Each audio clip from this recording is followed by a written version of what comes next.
Welcome to Shanti simple cooking. நம்ம இன்றைக்கி பார்க்க போகிறது ஒரு ஈவினிங் ஸ்நாக் ரெசிபி தான். ரொம்ப சிம்பிளாக சீக்கிரமாக செய்யக்கூடாது, நல்ல டேஸ்டியாகவும் இருக்கும். வாங்க எப்படி செய்யுதுன்னு பார்ப்போம்.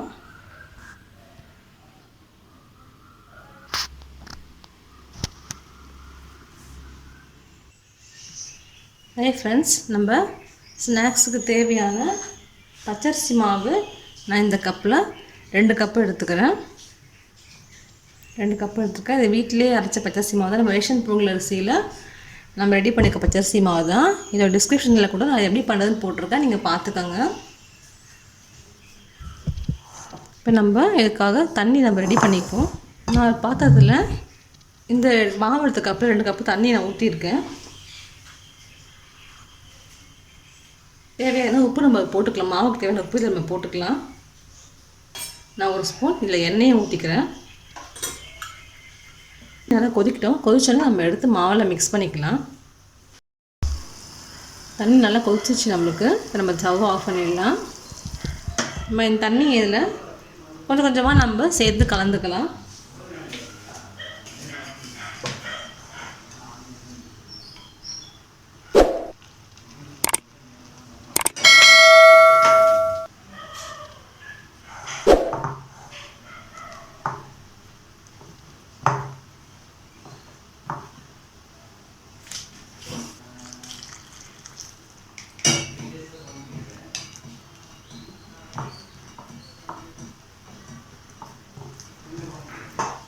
சூடாக நம்ம பிசைஞ்சிக்கலாம். நமக்கு இந்த தண்ணி போதும். ஆனதுக்கப்புறம் நம்ம பிசைஞ்சு எடுத்துப்போம். வெயிட் பண்ணுவோம். மாவு லேசாக ஆறிடுச்சு. கை பொறுப்பு சூடு இருக்குது. நல்லா நம்ம பிசைஞ்சு எடுத்துக்கலாம். இதை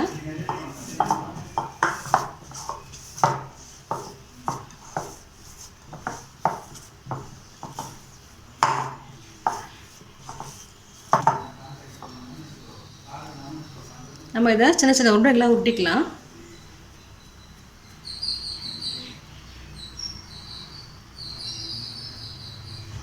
பாருங்கள், இந்த மாதிரி உருட்டிக்கலாம்.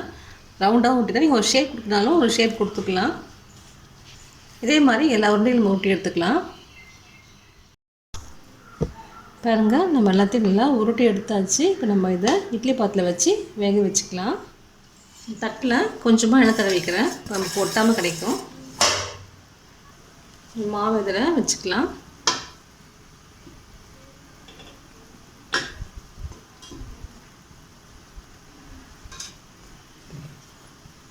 வச்சாச்சு. நம்ம மூடி போட்டு மூடிடுவோம். இதை ஒரு 5லேருந்து 10 நிமிஷம் வரைக்கும் வேகட்டும். வெந்ததுக்கப்புறமா நம்ம எடுத்துக்கலாம். இது வேகட்டுறதுக்குள்ள நம்ம இதுக்கு மசாலா நம்ம ரெடி பண்ணிடலாம். நம்ம ஒரு பேன் வச்சுக்கலாம். அதில் கொஞ்சமாக எண்ணெய் ஊற்றிக்கலாம். கொஞ்சமாக கடுகு போட்டுக்கலாம். கொஞ்சமாக சீரகம் போட்டுப்போம்.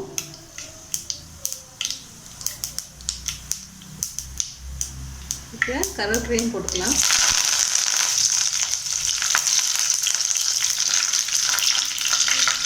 அரை ஸ்பூன் இஞ்சி பூண்டு விழுது ஆட் பண்ணிக்கலாம்.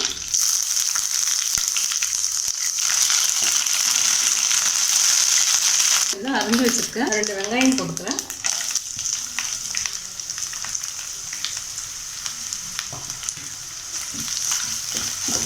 நல்லா வதங்கட்டும்.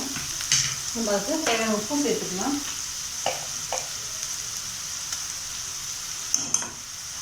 கொஞ்சமாக மஞ்சள் தூள் சேர்த்துப்போம்.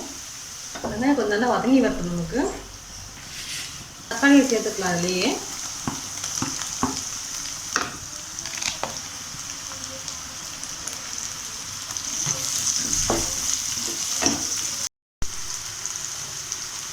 நம்ம இதில் மசாலா சேர்த்துக்கலாம். இப்போது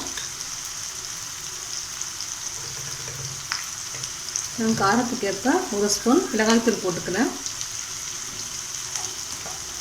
அதான் ஒரு 3/4 ஸ்பூன் நான் காஷ்மீர் சில்லி போட்டுக்கா கொஞ்சம் கலர் தரணும். அதுக்காக அதை போட்டுக்கிறேன்.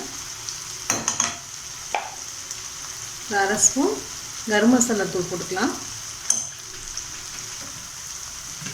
இது நல்லா வதங்கி வரட்டும். நமக்கு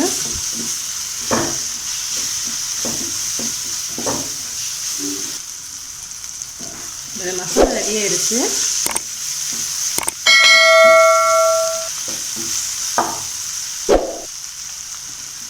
நம்ம இறக்கிக்கலாம். நம்மளுடைய மாவு ரெடி ஆயிடுச்சான்னு பார்ப்போம். நம்மளோட மாவு நல்லா வெந்துடுச்சு. நம்ம இதை ஒரு பவுலுக்கு மாற்றிக்கலாம்.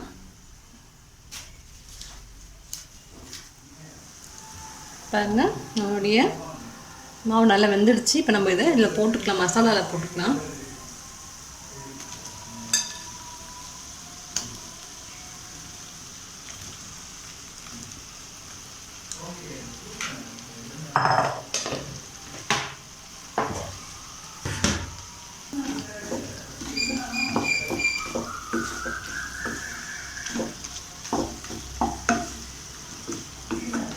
ஒரு 5லேருந்து 10 நிமிஷம் நம்ம அப்படியே வச்சுக்கலாம்.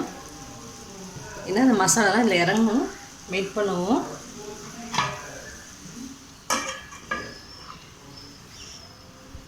மூடி போட்டு மூடி வச்சுருவோம். ஒரு 5 நிமிஷம் இதில் வேகட்டும்.